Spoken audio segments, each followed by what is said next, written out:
નમસ્કાર મિત્રો, જીયુજી જ્ઞાન ચેનલમાં તમારું સ્વાગત છે। આજે આપણે એક એવો મુદ્દો લઈને આવ્યા છીએ જે લગભગ દરેકને ક્યારે ને ક્યારે તકલીફ આપે છે, પીળા દાંત। લોકો કેટલું બ્રશ કરે, કેટલું મોં ધોવે, છતાં પણ દાંત પીળા જ રહે અને સ્માઇલ કરતા સંકોચ થાય। પણ આજે હું તમને એવી માત્ર એક જ વસ્તુ વિશે જણાવવાનું છું જેને સાચી રીતથી વાપરો તો પીળા દાંત ધીમે ધીમે સફેદ બનવા લાગે, અને એ છે બેકિંગ સોડા। હા, રસોડામાં પડેલું સામાન્ય બેકિંગ સોડા, પણ તેનો ઉપયોગ જો ખોટી રીતે કરો તો નુકસાન પણ થઈ શકે છે, એટલે આ વિડિયો આખો ધ્યાનથી સાંભળજો। હવે પહેલા સમજી લો કે દાંત પીળા કેમ થાય છે। ચા, કોફી, તમાકુ, ગુટખા, સિગરેટ, વધારે મસાલેદાર ખોરાક, યોગ્ય રીતે બ્રશ ન કરવું, આ બધું દાંત પર એક પાતળી પડ બનાવે છે જેને પ્લેક અને સ્ટેન કહે છે। સમય જતાં આ પડ કઠણ થાય છે અને દાંતનો કુદરતી સફેદ રંગ છુપાઈ જાય છે।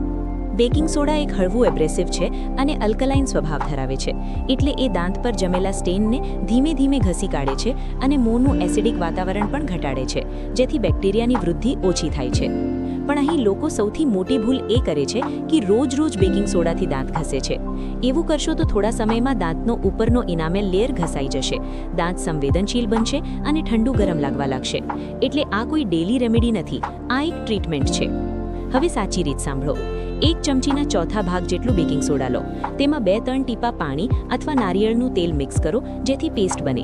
આ પેસ્ટને નરમ બ્રશ પર લગાવો અને બહુ હળવા હાથે, કોઈ જોર ન લગાવતા લગભગ 1 મિનિટ સુધી દાંત પર ફેરવો, પછી સાફ પાણીથી મોં ધોઈ લો અને છેલ્લે તમારું નોર્મલ ટૂથપેસ્ટ લગાવી ફરી એકવાર હળવું બ્રશ કરો।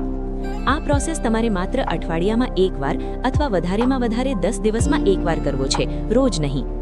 જો તમે આ રીત 3 થી 4 અઠવાડિયા કરો તો તમને જાતે જ ફેર લાગશે કે દાંતનો રંગ થોડીક લાઇટ થવા લાગ્યો છે અને ઉપરનો સ્ટેન ઘટ્યો છે। પણ હું અહીં એક કડવી સચ્ચાઈ કહી દઉં, જો તમારા દાંત જન્મજાત પીળા છે અથવા અંદરથી ડિસ્કલરેશન છે તો કોઈ પણ ઘરેલું ઉપાય તેમને ચાક જેવા સફેદ નથી બનાવી શકતા। એવા કેસમાં માત્ર ડેન્ટલ ક્લિનિકમાં થતી પ્રોફેશનલ ક્લિનિંગ અથવા બ્લીચિંગ જ કામ કરે।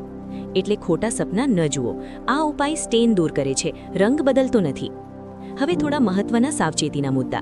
જો તમને પહેલેથી જ દાંતમાં સેન્સિટિવિટી હોય, બ્લીડિંગ ગમ્સ હોય, દાંતમાં છિદ્ર હોય કે એનામેલ પાતળું હોય તો બેકિંગ સોડાનો ઉપયોગ ન કરો।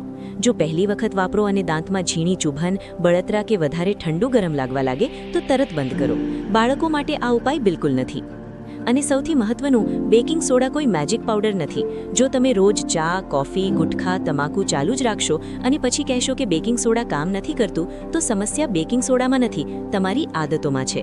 દાંત સફેદ રાખવા માટે 3 વસ્તુ એક સાથે જરૂરી છે: યોગ્ય બ્રશિંગ, સ્ટેન બનાવતી આદતોમાં ઘટાડ અને જરૂર પડે ત્યાં હળવી સફાઈ। એટલે મિત્રો, માત્ર આ એક વસ્તુ, બેકિંગ સોડા, સાચી રીતથી, યોગ્ય ફ્રીક્વન્સીથી અને સમજદારીથી વાપરશો તો પીળા દાંત ઘણા હદ સુધી સાફ અને બ્રાઇટ બની શકે છે।